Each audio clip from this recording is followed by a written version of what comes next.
जय हिंद दोस्तों, स्वागत है आपका आपके अपने चैनल यूनिफाई स्टडी में। दोस्तों, आज के इस वीडियो में हम पढ़ने वाले हैं अकबर के उत्तराधिकारी जहांगीर के बारे में। दोस्तों, हम एकदम डिटेल से पढ़ेंगे जहांगीर के बारे में। दोस्तों, पिछले वीडियो में हमने पढ़ा महान सम्राट अकबर के बारे में। हमने जाना दोस्तों कि किस प्रकार से उसके द्वारा सैन्य अभियान किए जाते थे, उनकी योजनाएं कौन कौन सी थी तथा उनके द्वारा स्थापत्य कला में कौन कौन से योगदान दिए गए। उनके दोस्तों जो नवरत्न हुआ करते थे उनके बारे में भी हम पढ़ा। हमने दोस्तों पढ़ा कि हिंदी साहित्य के काल को उनके काल में स्वर्णिम काल कहा जाता था। तो दोस्तों, हिंदी साहित्य का स्वर्ण काल अकबर के काल को कहा जाता है। तो इन सब चीज़ों के बारे में हमने डिटेल से पढ़ा है। अगर आपने अभी तक नहीं देखा तो जाके देख सकते हैं, लिंक आपको डिस्क्रिप्शन में मिल जाएगा, आप वहां से देख सकते हैं। और आपको इस वीडियो के एंड में भी वो वीडियो मिल जाएगा। तो चलिए स्टार्ट करते हैं, हम पढ़ते हैं जहांगीर के बारे में। सबसे पहले दोस्तों, जहांगीर का शासनकाल कब तक रहा? तो 1605 से लेकर 1627 ईस्वी तक जहांगीर का शासनकाल रहा। दोस्तों, जानते हैं जन्म कब हुआ जहांगीर का? तो जहांगीर का जन्म दोस्तों 30 अगस्त 1569 ईस्वी को हुआ था। तो 30 अगस्त 1569 को इनका जन्म हुआ। इनका नाम दोस्तों सलीम रखा गया। तो सलीम दोस्तों इनका नाम रखा गया सूफी संत शेख सलीम चिश्ती के नाम पर। दोस्तों, शेख सलीम चिश्ती जो थे, इनके सम्मान में अकबर के द्वारा इनका नाम रखा गया। दोस्तों, शेख सलीम चिश्ती के आशीर्वाद से ही सलीम का इनका जन्म हुआ। तो अकबर के द्वारा उन्हीं के नाम पर इनका नाम रखा गया सलीम। दोस्तों, अकबर के द्वारा इन्हें प्यार से शेखू बाबा के नाम से भी पुकारा जाता था। तो याद रखिएगा, शेखू बाबा के नाम से अकबर के द्वारा सलीम यानी जहांगीर को प्यार से पुकारा जाता था। दोस्तों, सलीम यानी कि जहांगीर के शिक्षक कौन हुए? तो अब्दुल रहीम खान खाना इनके शुरुआती शिक्षक हुए। दोस्तों, अब्दुल रहीम खान खाना जहांगीर के शिक्षक हुए। दोस्तों, सलीम यानी कि जहांगीर का फ़ारसी, तुर्की, हिंदी इन सभी का ज्ञाता माना जाता है। तो फ़ारसी, तुर्की, हिंदी इन सभी भाषाओं का ज्ञान दोस्तों सलीम यानी जहांगीर को था। दोस्तों, 24 अक्टूबर 1605 ईस्वी को सलीम नूरुद्दीन मोहम्मद जहांगीर बादशाह गाजी के नाम से आगरा की गद्दी पर बैठा। तो याद रखिएगा, 1605 ईस्वी में नूरुद्दीन मोहम्मद जहांगीर बादशाह गाजी के नाम से गद्दी पर बैठा था दोस्तों आगरा में। दोस्तों, सलीम का विवाह हुआ था जयपुर के आमेर के राजा थे भगवान दास की पुत्री मान सिंह की बहन थी मानबाई से हुआ था। 1580 में दोस्तों इनका विवाह हुआ था। किससे? तो मानबाई से सलीम का विवाह हुआ था। किसकी पुत्री थी? तो भगवान दास की पुत्री थी, मान सिंह की बहन थी। तो याद रखिएगा दोस्तों, मान सिंह की बहन मानबाई से इसका विवाह हुआ। सलीम ने दोस्तों मानबाई को उपाधि दी शाह बेगम की।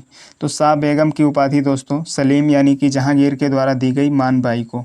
सलीम के दोस्तों सबसे बड़े पुत्र यानी खुसरो का जन्म शाह बेगम के गर्भ से हुआ था। तो खुसरो दोस्तों सलीम यानी जहांगीर का सबसे बड़ा बेटा था। इसका जन्म मानबाई यानी कि शाह बेगम से हुआ था। तो दोस्तों, मानबाई ने सलीम को शराबखोरी से तंग आकर आत्महत्या कर ली। दोस्तों, शराबखोरी बहुत करता था सलीम, तो इसकी शराबखोरी के कारण तंग आकर आत्महत्या किया गया मानबाई यानी कि शाह बेगम के द्वारा। दोस्तों, 1586 ईस्वी में सलीम ने दूसरा विवाह कर लिया। दूसरा विवाह दोस्तों उदय सिंह की पुत्री जगत गोसाई से किया, जो दोस्तों बाद में जोधाबाई के नाम से जानी गई, जिससे शहजादा खुर्रम यानी शाहजहां का जन्म हुआ। तो दोस्तों, शाहजादा खुर्रम का जन्म दोस्तों जोधाबाई यानी कि जगत गोसाई से हुआ। उसके बाद में दोस्तों जहांगीर की तीसरी बेगम थी साहिब जमाल, जिनसे परवेज का जन्म हुआ दोस्तों। उसके बाद में दोस्तों चौथा पुत्र उनका था शहरयार यानी शहरयार। शहरयार याद रख सकते हैं आप। जन्म एक रखेल से हुआ था दोस्तों। तो शहरयार इनका चौथा पुत्र था, एक रखेल से इसका जन्म हुआ था। बदायूनी के अनुसार दोस्तों सलीम ने 1591 ईस्वी में अकबर को जहर देकर मारने की कोशिश किया था। तो दोस्तों 1591 ईस्वी में अकबर को जहर देकर मारने का प्रयास किया गया था सलीम के द्वारा।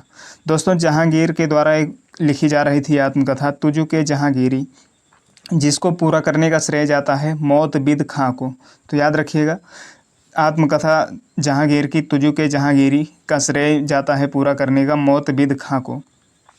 दोस्तों, जहांगीर के सबसे बड़े पुत्र खुसरो ने 1606 ईस्वी में अपने पिता के विद्रोह के विरुद्ध दोस्तों विद्रोह किया। किसने?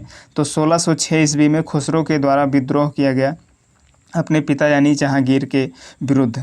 तो खुसरो को जहांगीर की सेना के बीच भेरावल नामक मैदान में दोस्तों युद्ध हुआ था। तो खुसरो और जहांगीर के बीच में हुआ। दोस्तों, इसकी मदद किया था सिखों के पांचवें गुरु अर्जुन देव ने।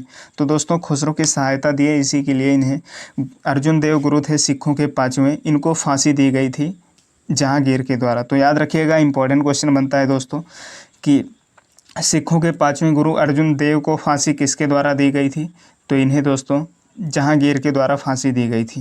दोस्तों एक बात फिर, अहमदनगर के वजीर जो थे मलिक अंबर के विरुद्ध सफलता से खुश हुए जहांगीर ने खुर्रम को शाहजहां की उपाधि दी, जो कि बाद में शाहजहां बने थे, राजा बने, शाहजहां के नाम से फिर गद्दी पर बैठे थे दोस्तों। तो खुर्रम को उपाधि शाहजहां की कब दी गई थी? जहांगीर के द्वारा उपाधि दी गई। अहमदनगर के वजीर मलिक अंबर के विरुद्ध सफलता पाए थे इस समय पर, खुर्रम को जहांगीर के द्वारा उपाधि दी गई शाहजहां की। तो दोस्तों 1622 ईस्वी में कंधार मुगलों के हाथ से निकल चुका था। तो 1622 में कंधार निकल चुका था, फिर अब्बास ने इस पर अधिकार किया हुआ था। दोस्तों जहांगीर ने ग्यास बेग को शाही दीवान बनाया था। तो दोस्तों शाही दीवान आप जान सकते हैं कि ऑफिशियल जो काम होते हैं ये सब काम उसी के द्वारा किया जाता है। तो ग्यास बेग को शाही दीवान बनाया गया। ये दोस्तों ईरान से आया हुआ था। इसको दोस्तों एतमाद उद दौला की उपाधि दी गई थी जहांगीर के द्वारा। इसका नाम था ग्यास बेग। दोस्तों महावत खां ने झेलम नदी के तट पर 1626 ईस्वी में जहांगीर, नूरजहां एवं उसके भाई आसफ खां को बंदी बना लिया। दोस्तों नूरजहां जहांगीर की पत्नी हुआ करती थी, आसफ खां उसका भाई हुआ करता था। और ये दोस्तों जो नूरजहां थी इसकी माँ का नाम था अस्मत बेगम। अस्मत बेगम दोस्तों गुलाब से इत्र निकालने की खोज की थी दोस्तों। इत्र निकालने की खोज जो की थी ये दोस्तों अस्मत बेगम के द्वारा किया गया, जो कि नूरजहां की माँ का नाम था। दोस्तों नूरजहां की माँ अस्मत बेगम का पति जो हुआ करता था यही था ग्यास बेग, जो एतमाउद दौला की उपाधि लिए हुए था जहांगीर से। इसे दोस्तों बंदी बनाया गया महावत खां के द्वारा झेलम नदी के तट पर 1626 में। जहांगीर को, नूरजहां एवं आसफ खां को बंदी बनाया गया था। दोस्तों जहांगीर के काल को चित्रकला का स्वर्ण काल कहा जाता है। याद रखिएगा, जहांगीर के काल को चित्रकला का स्वर्ण काल कहा जाता है। जहांगीर को दोस्तों चित्रकला पसंद थी। उसके द्वारा कहा जाता था कि कोई भी चित्र, चाहे वह किसी मृत या मृत व्यक्ति द्वारा बनाया गया हो, मैं देखते ही बता सकता हूँ कि यह किस चित्रकार की कृति है। दोस्तों वह जान लेता था यदि किसी चेहरे पर आँख किसी दूसरे व्यक्ति ने बनाया है और किसी भौं किसी और ने बनाया है, तो यह भी जान लेता था कि आँख किसने बनाई और भौं किसने बनाई। दोस्तों जहांगीर के काल में चित्रकला चरमोत्कर्ष पर रहा था। आगरा में दोस्तों चित्रणशाला जो थी उसकी स्थापना अकारिजा के नेतृत्व में जहांगीर ने करवाया था। दोस्तों ये अकारिजा जो था ये भी एक चित्रकार था। तो जहांगीर के दरबार में प्रमुख चित्रकार थे। तो दोस्तों पहला था अकारिजा, दूसरा अबुल हसन, तीसरा थे मोहम्मद नासिर, उस्ताद मंसूर, गोवर्धन, फारूक बेग, दौलत बेग इत्यादि और भी थे दोस्तों, ये इंपॉर्टेंट है।